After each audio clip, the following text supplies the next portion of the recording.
AP మంత్రి రోజాపై బండ్ల గణేష్ మరోసారి మండిపడ్డారు. రోజా ఒక ఐటెం రాణి అని సంచలన వ్యాఖ్యలు చేశారు. రేవంత్ ఒక జాక్పాట్ సీఎం అంటూ రోజా వ్యాఖ్యలపై బండ్ల గణేష్ గట్టిగా కౌంటర్ ఇచ్చారు. రోజా ఒక డైమండ్ రాణి అని, ఆమె పనిచేస్తున్న పార్టీ నాయకుడు ఒక యాక్సిడెంటల్ సీఎం అని ఆయన విమర్శించారు. రేవంత్ ఒక డైనమిక్ లీడర్ అని, రోజా మాదిరి చేపల పులుసు వండి పెడితే ఇక్కడ పదవులు రావని చెప్పారు. రోజా గారి గురించి, రోజా డైమండ్ రాణి, ఆమె గురించి ఏం మాట్లాడతాం? ఆమెకు సీట్ వస్తుందో రాదో డౌటు. రోజా రేవంత్ రెడ్డి యాక్సిడెంటల్ సీఎం కాదు. ఆమె ఎవరి దగ్గర పనిచేస్తుంది? ఆయన యాక్సిడెంట్ సీఎం. రేవంత్ రెడ్డి గారు ఫైటర్ రేవంత్ రెడ్డి గారు ఫైటర్, పోరాడిన యోధుడు.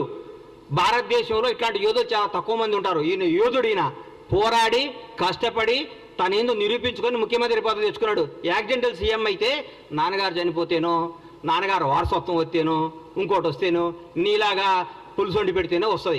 నువ్వు పులుసు వండి పెట్టావు కాబట్టి నువ్వు పులుసు పాపవు.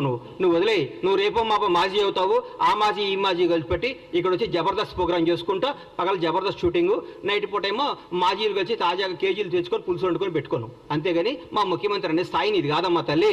నువ్వు స్థాయి కాదు. నువ్వు ఐటెం రానివి. నువ్వు ఐటెంలానే ఉండు.